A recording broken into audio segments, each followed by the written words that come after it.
The word yoga, as most of you doubtless know, is the same as our word yoke, Y-O-K-E, and the Latin word jungere, to join.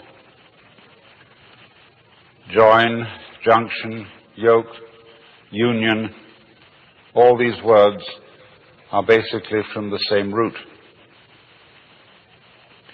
And so likewise, when Jesus said, "My yoke is easy," he was saying, really, my yoga is easy. And the word, therefore, basically denotes the state that would be the opposite of what our psychologists call alienation,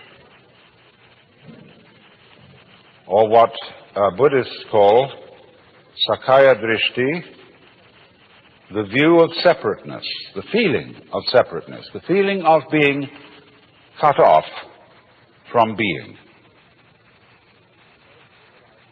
And most civilized people do in fact feel that way, because they have a kind of myopic attention focused on their own boundaries and what is inside those boundaries, and they identify themselves with the inside and don't realize that you cannot have an inside without an outside. That would seem, wouldn't it, to be extremely elementary logic, that we could have no sense of being ourselves, of having a personal identity, without the contrast of something that is not ourselves, that is to say, other. But the fact that we don't realize that self and other go together is the root of an enormous and terrifying anxiety. Because what will happen when the inside disappears?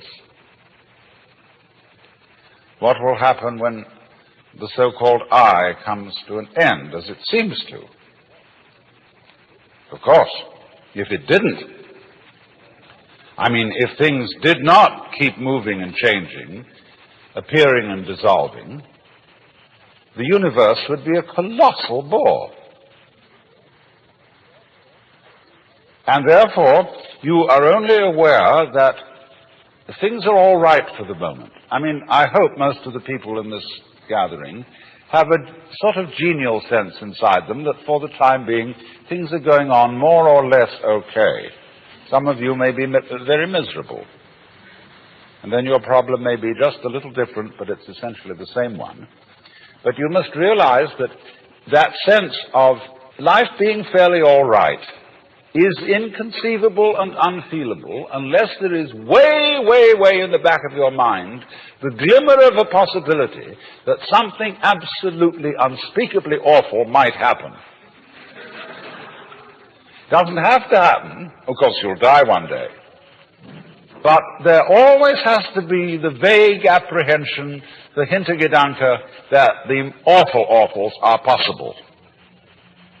It gives spice to life. Now, these observations are in line with what I'm going to talk about tonight, the intellectual approach to yoga. There are basically certain principal forms of yoga. Most people are familiar with Hatha Yoga, which is a psychophysical exercise system, and that's the one you see demonstrated most on television because it has visual value. You can see all these exercises of lotus positions and people curling their legs around their necks and doing all sorts of marvelous exercises. And they're good exercises. The most honest yoga teacher I know is a woman who teaches Hatha Yoga and doesn't pretend to be any other kind of guru, and she does it very well.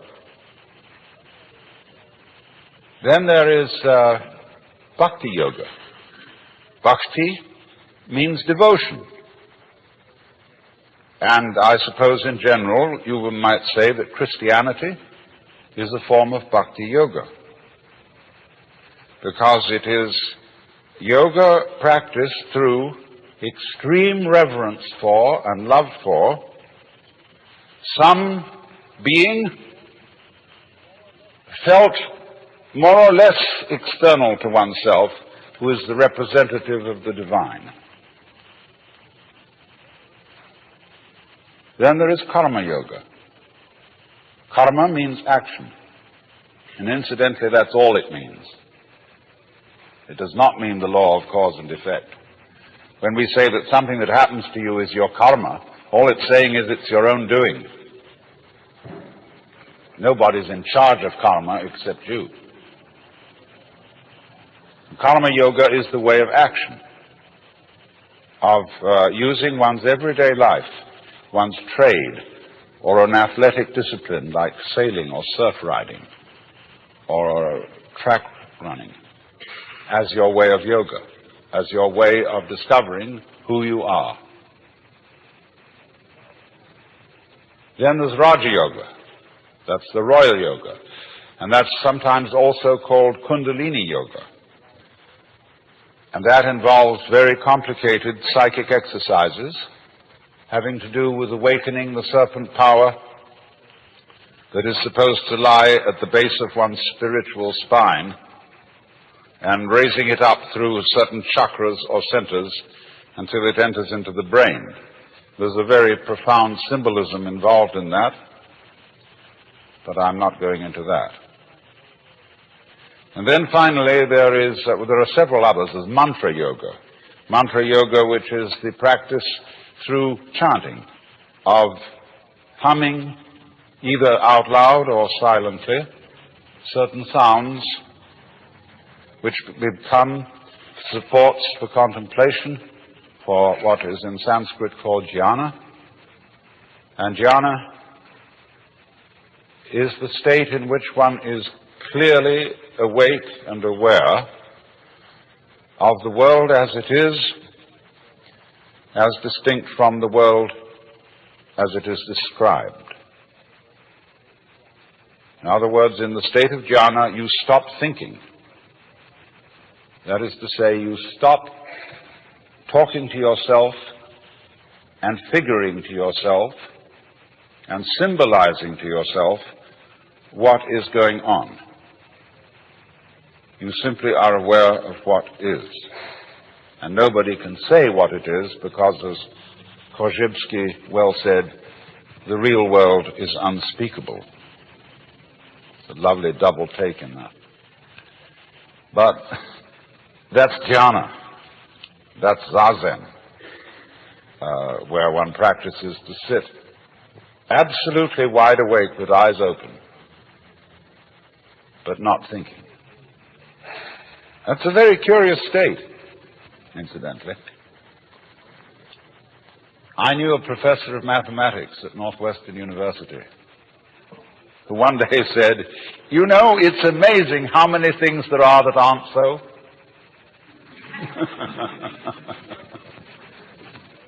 You know, I mean, he was talking about old wives' tales and scientific superstitions and so on. But when you practice jhana, you're amazed how many things there are that aren't so. Because when you stop talking to yourself and you are simply aware of what is, that is to say, of what you feel, what you sense, even that saying too much, you suddenly find that the past and the future have completely disappeared. So also have disappeared the so-called differentiation between the knower and the known, the subject and the object, the feeler and the feeling, the thinker and the thought. They just aren't there, because you have to talk to yourself to maintain those things. They're purely conceptual. They're ideas. They're phantoms, ghosts. So when you allow thinking to stop, all that goes away. And you find you're in an eternal here and now. And there's nowhere you're supposed to be. There's nothing you're supposed to do. There's nowhere you're supposed to go, because in order to think you're supposed to do something, you have to think. And so it's incredibly important to unthink at least once a day for the very preservation of the intellectual life.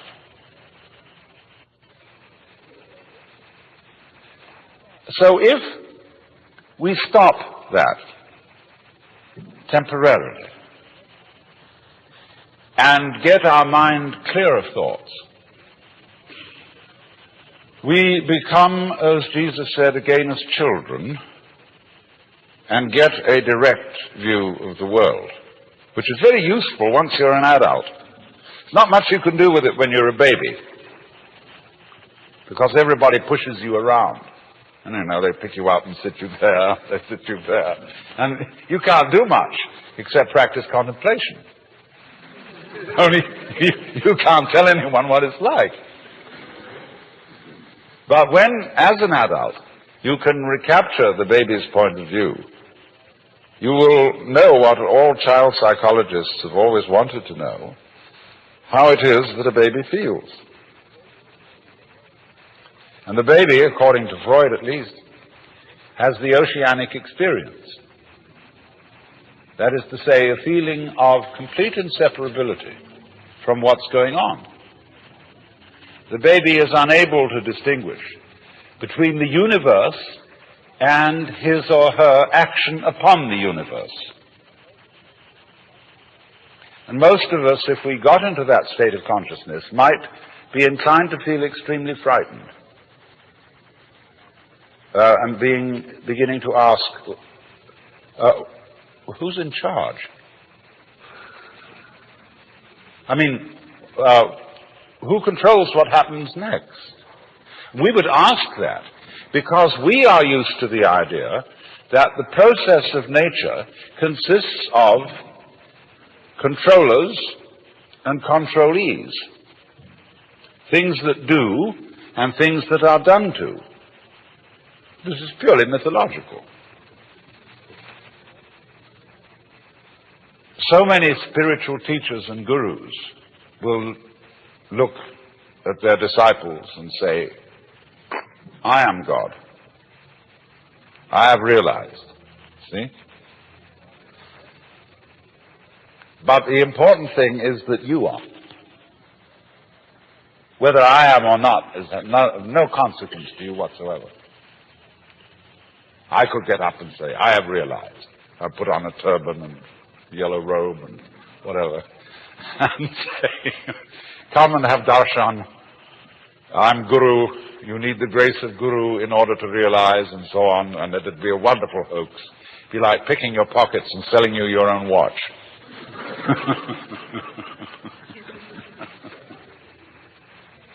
But the point is, you are. Now, what are we saying when we say that? We're obviously saying something very important. Alas and alack, there is no way of defining it. That is to say, going any further into words about it.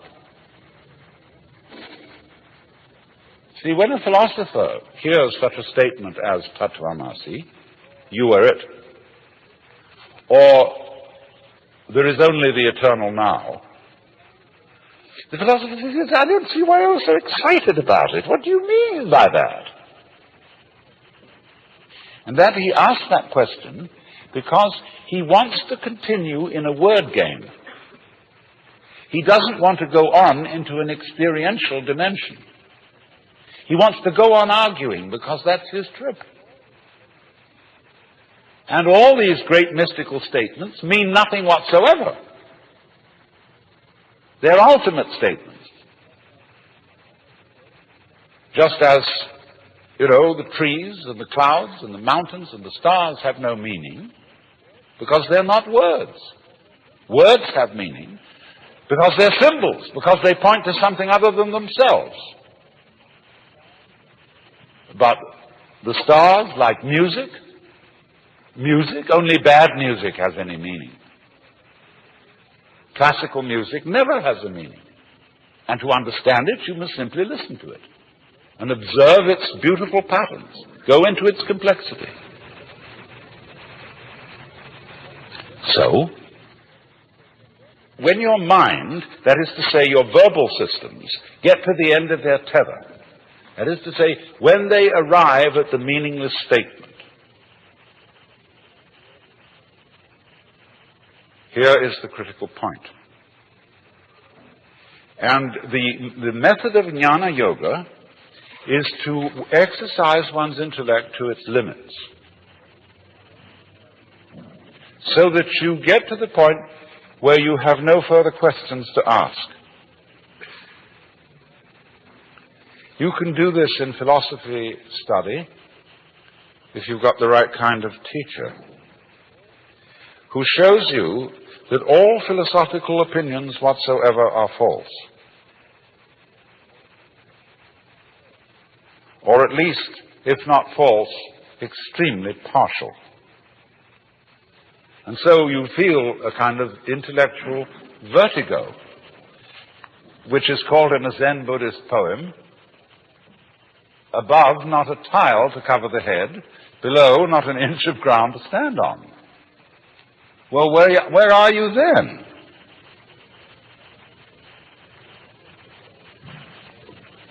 Well, of course you always were. You've discovered you're it. And that's very uncomfortable, because you can't grab it. See, here I've discovered that whatever it is that I am, that's not something inside my head. It is just as much out there as it is in here, but whatever it is, I cannot get hold of it. Well, that gives you the heebie-jeebies. You get butterflies in the stomach, anxiety, traumas, and all kinds of things. But this is all explained by Shankara, the great Hindu commentator on the Upanishads, the great master of the non-dualistic doctrine of the universe, when he said, "That which knows, which is in all beings, the knower, is never an object of its own knowledge."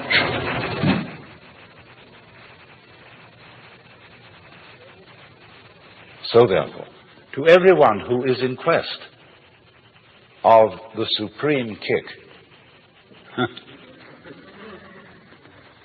the great experience, the vision of God, whatever you want to call it, liberation. When you think that you're not it, any old guru can sell you on a method to find it. And that may not be a bad thing for him to do. Because, as Blake said, a fool who persists in his folly will become wise. And a clever guru is a person who leads you on. Here, kitty, kitty, kitty, kitty, kitty. I've got something very good to show you. Yeah. You just wait. Oh, but you've got to go through a lot of stages yet. You say,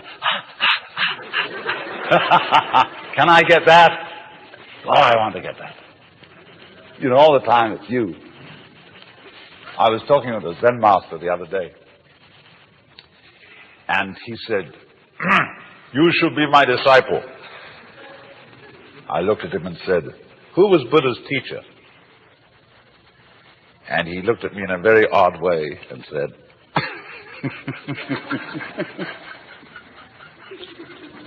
so he burst into laughter, and he gave me a piece of clover.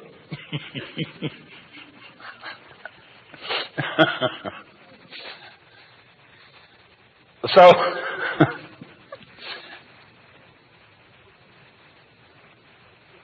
you see, so long as you can be persuaded that there's something more that you ought to be than you are, you've divided yourself from reality, from the universe, from God, or whatever you want to call that, the Tat in Tat Tvamasi. And you will find constantly, if you are interested in anything like this, in psychoanalysis, in Gestalt therapy, in sensitivity training, in any kind of yoga or what have you, that there will be that funny sensation of what I'll call spiritual greed that can be aroused by somebody indicating to you, there are still higher stages for you to attain. You should meet my guru.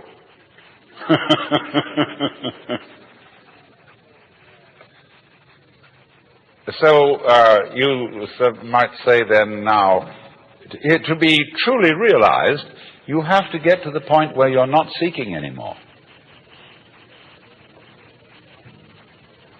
So then you begin to think, well,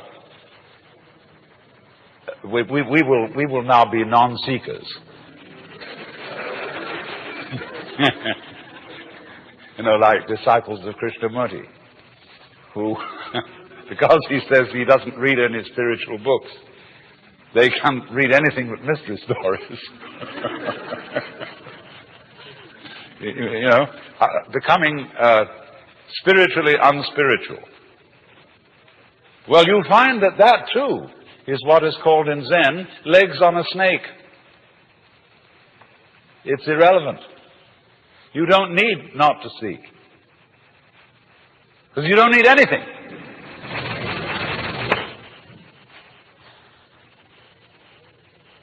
And you know, it's like crawling into a hole and pulling the hole in after you. And the great master of this technique was a Buddhist scholar who lived about 200 AD called Nagarjuna. He invented a whole dialectic. He had a whole school called Madhyamika, where the, as it were, leader of the students would simply destroy all their ideas, absolutely abolish their philosophical notions. And they get the heebie-jeebies. They see he didn't have the heebie-jeebies.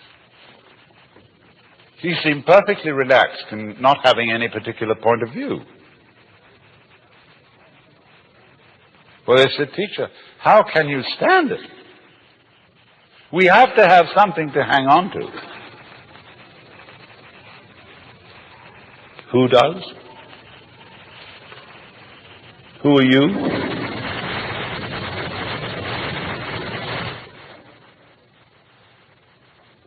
And eventually you discover, of course, that it's not necessary to hang on to anything, to rely on anything. There's nothing to rely on, because you're it. It's like the universe. It's like asking the question, where is the universe? And by that I mean the whole universe. Whereabouts is it in space? Everything in it is falling around everything else, but there's no concrete floor underneath for the thing to crash. Because the space, you can think of infinite space if you like. You don't have to think of curved space. The space that goes out and out and out forever and ever and has no end. What is that? Of course it's you. What else could it be? Only the universe is delightfully arranged so that as it looks at itself, in order not to be one-sided and prejudiced, it looks at itself from an uncountable number of points of view.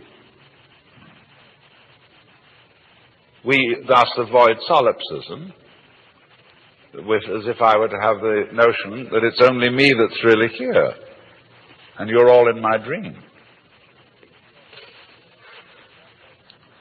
Of course, that point of view cannot really be disputed, except by imagining a conference of solipsists, arguing as to which one of them was the one that was really there.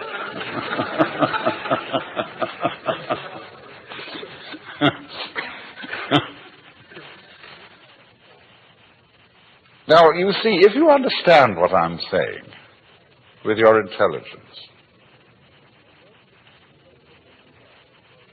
and then take the next step and say, but I understood it now, but I didn't feel it. Then next I raise the question, why do you want to feel it? You say, I want something more, because that's, again, that spiritual greed. And you could only say that because you didn't understand it. There is nothing to pursue because you're it. And if you don't know that, you always were it. And if you don't know that, in other words, to put it in Christian terms or Jewish terms, if you don't know that you're God from the beginning, what happens is that you try to become God by force. Therefore, you start being violent and obstreperous and this and that and the other. All our violence, all our competitiveness, all our terrific anxiety to survive is because we didn't know from the beginning that we were it. Well, then you would say, if we did know from the beginning, as in fact you did, when you were a baby, well, then everybody says, well, nothing would ever happen. But it did happen, didn't it? And it's, some of it's pretty messy. But what people don't realize is they say, well, take the Hindus. It's basic to Hindu religion that we are all God in disguise and that the world is an illusion. All that is a sort of half-truth. But if that is the case, if Hindus, and really awakened Hindus, by the knowledge of their union with the Godhead, would simply become inert, why then Hindu music? The most incredibly complex, marvelous technique.